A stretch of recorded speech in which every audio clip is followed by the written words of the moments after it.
Hello, this is Keith George, and I'm going to talk about my Re-Envisioned school. Let me first start by saying that after reading the 2 chapters out of Jacob's book and watching the videos, I got pretty excited about what our schools could look like in the near future. Um, that being said, I was quickly flooded with questions of how do we make this happen? How do we navigate politics? How do we obtain the proper funding for these changes to occur? How do we convince others? And how do we change the overall idea of what school should look like? Um, so I'm going to speak of my re-envisioned school thinking that I don't have to worry about those things because this is just my vision. So, um, as far as scheduling goes within my re-envisioned school, I think the daily schedule is probably going to be flexible, but what it's going to look like, I'm not sure. I think it will be a collaborative process between staff and students as to how the day-to-day operations of the school will look, um, and whether students um, attend a physical class or whether they're going to have a virtual class, because at some point in time we're going to have those options as well. Um, so the day-to-day schedule is going to be flexible, whether there'll be actual time frames and whatnot. I would still assume that there's going to be some general timelines in there. As far as long-term schedules, as to whether it's going to be, K through 12 or what that's going to look like, um, you know, the question of where did the 13 years necessary to graduate come from? If a student shows that they are truly ready to advance on, um, why not let them graduate as a sophomore if they've truly shown themselves? So I really liked the portfolio idea, um, allowing students to demonstrate their readiness to graduate through um, projects and internships and so forth. Again, if a sophomore shown that they are ready through that portfolio, then by all means, let's let them advance on into their future. So that being said, when it comes to student groupings, I don't see any problem with allowing multi-age groups within a classroom.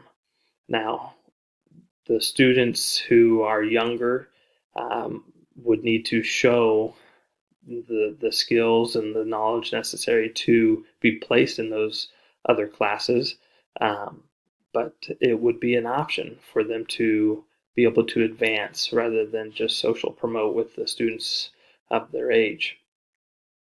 Um, so student groups would be flexible as well. When it comes to teacher groups, who's going to be provided time to meet and collaborate and discuss student progress and cross-curricular projects.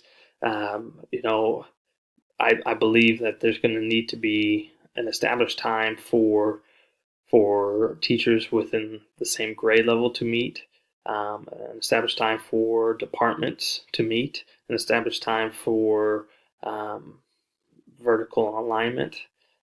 So there's going to be all sorts of different school communities or um, teams that need to be established, and when they meet, um, you know, currently in the school system I work in, I have a grade level team, so I get to meet daily with them. They're the other content teachers in my grade level. None of them are science teachers like me. And I never really am given the opportunity to sit down with the other science teachers in my school. Um, so, I value being able to meet with my grade level teachers, but at the same time, I need to be given the time to meet with the other grade level science teachers, meet with the younger grade levels as well as the upper grade levels. But I think the establishment of various teams throughout the school district would be vital. And as far as space goes, when it comes to physical space, we got to consider what is going to be more conducive to our students learning? Is it going to be the hard uh, seats and desks and the tables, the generic um, classroom setup, and or is it going to be establishing these um, flexible seating classrooms? Um, you know, just what's that going to look like? Again, I think that's going to be a collaborative process um, with my staff, um, and it may also depend on the subject being taught.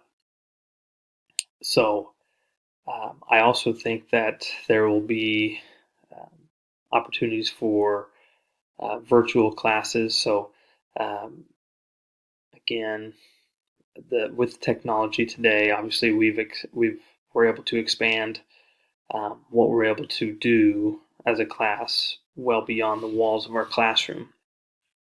So I see that playing a vital role in my Re-Envisioned school.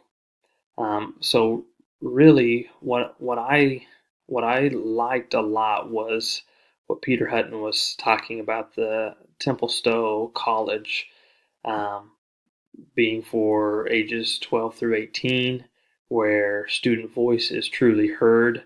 They empower their students. They they really hone in on student-centered learning.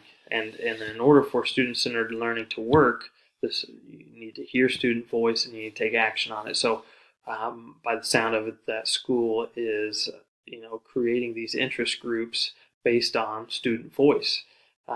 He talked about a 13-year-old barista. He talked about the Geek Squad or Geek Club. He talked about having animals on site and different insects on site. Just providing a variety of different interests that have been brought on by the student body. He talked about a seventh grader who was interested in some upper level physics classes, and allowing him the opportunity to do that and improving himself.